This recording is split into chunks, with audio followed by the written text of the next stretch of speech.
In this video, I review Shattered Grid, the first expansion for Power Rangers, Heroes of the Grid. Let's take a look.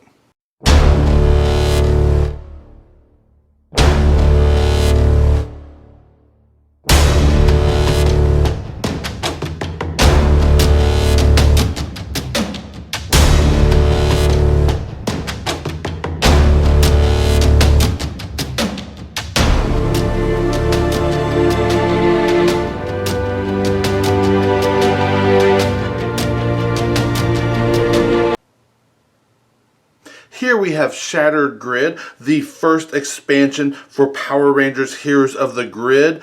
When I say first expansion, I mean it is the main expansion, the retail expansion that you can buy that came with Phase 1. Of course, there were some Kickstarter expansions that were Kickstarter exclusives. We will get to those, but this we wanted to start off with what you can get retail. Let's first do a quick review of everything that you get within Shattered Grid. Of course, you have the box.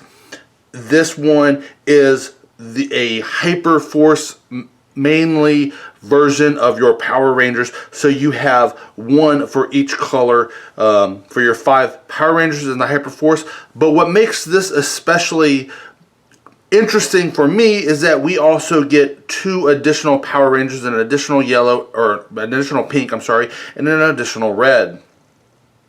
Along with them, we have a new boss, 2 new monsters, and 1 new foot soldier.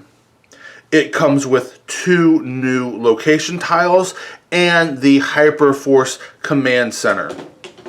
Of course, each of the Power Rangers has their Zord, and there is that Hyperforce Megazord. Now, one of the things that I feel was lacking within this starter set was its ability to fully incorporate itself into the retail base game. Of course, you can use all of this in there. What I'm talking about is with the bosses, with the villains in particular. With the villains, here we go, we have the monster cards. Of course, you have your 3 or your 2 monster and your 1 boss location cards, but then you have just the 10 location cards for these 2, where each one has 5 cards. This right here is where I think this expansion is lacking the most, where I think to have this fully incorporate easier into the base game, I think there should have been a set of 5 location cards for at least 2 of the locations for each one of these, or for this guy, for the main game. If not, a set of 5 for each of the 4 locations. Additionally, I think there should have been some location cards for those 2, for our 2 putties, our putties and our super putties, for these locations in here as well. So that way you can use these locations with the putties, or you can use these guys, your Mastodons, at the 4 locations. With that being said, this really is an awesome expansion. It adds a ton to your game. Of course, you get your 1 additional boss, so now you're not stuck playing the same end boss over and over and over again, where now you can randomize who the boss is going to be, and you can change things up. Additionally, we have 2 additional monsters. So again, the more monsters that you pick, now if you have, with this and the base with a total of 6 monsters, using 2 in your game, you now have a ton of options.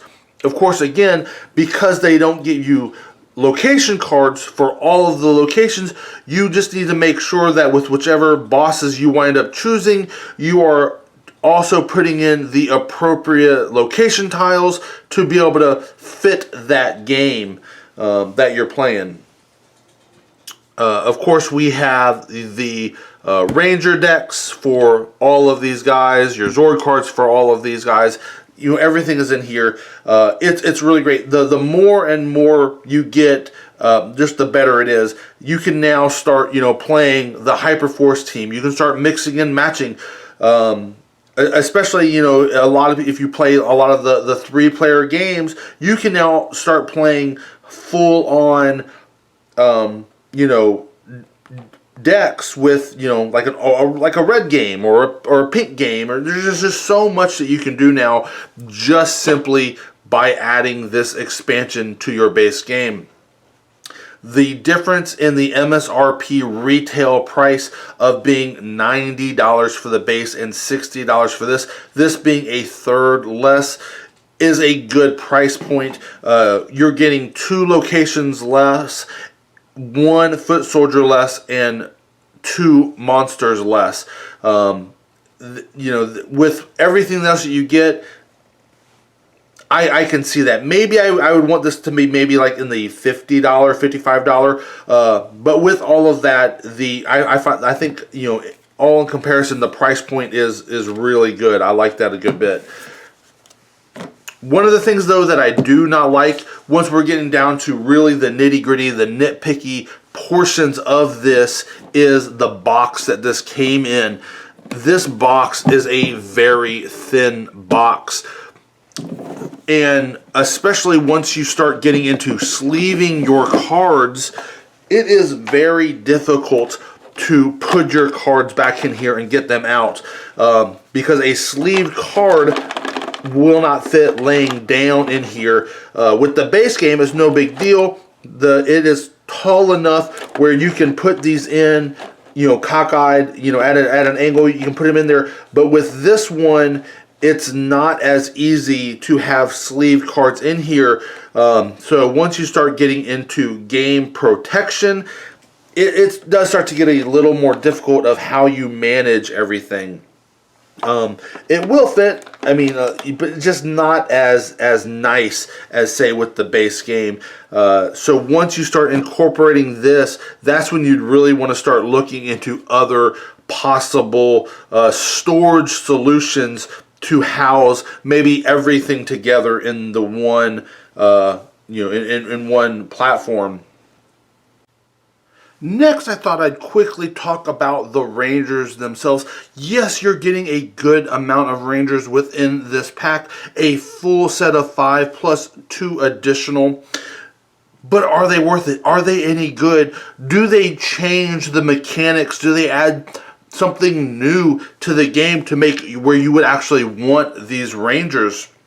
And I think absolutely yes. Of course, later on I will be doing a deep dive of all of the Rangers and then all of the villains within this box, like I did for the base game, where we will go through all of these cards one by one and really dive into them and talk about every individual card. But until then, I just thought I'd do a base review on these, and I actually like these a whole lot. They add a completely different play style to the game, where, and it makes sense with what they're doing with the whole Hyper Force idea, where a lot of these cards start adding in actions. They start letting you move your things around a good bit.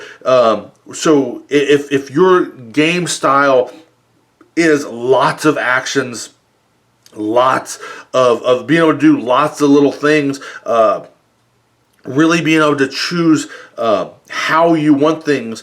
Some of the great things on here, there are cards in here that let you take back the fast, moving your guys, letting you attack prior to a fast going on, you know, getting all of those things in here, you know, with the time element that you have with some of these Rangers, on being able to change some of the cards that you have going on.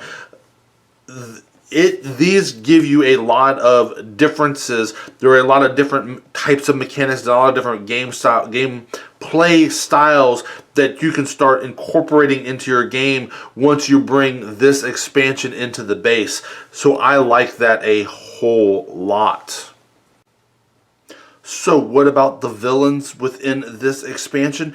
Do they add nuances, differences, changing of plays, new styles of gameplay that you're going to have to combat compared to the base? And again, that is an absolute yes. Not only are we getting 2 additional monsters, an additional boss, and a whole new foot soldier, but they play a little different. There's a lot of things going on here. One of the most unique things, or one of the new features that they have added that you will see across even between monsters and foot soldiers, is they have started to incorporate the dice into the villains themselves. So now even the villains will start having to roll dice to determine what their damage is.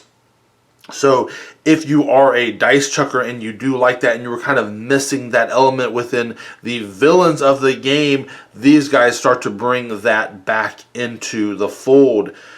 There is a lot of unique elements. Once again, we will dive in deep on each one individually and go through all the cards separately.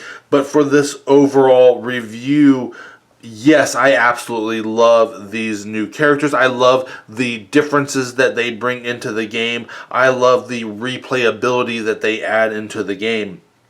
Once again, my biggest downfall with them is that they don't add additional location cards for these foot soldiers into the base game's locations, or for the base game foot soldiers into these locations. It makes it a little more difficult to incorporate these in, and I'm hoping at some point they make, say, a location upgrade pack to where they have a whole bunch of location cards for all of the different foot soldiers to really be able to incorporate them into, the game fully and really choose where you want things to go.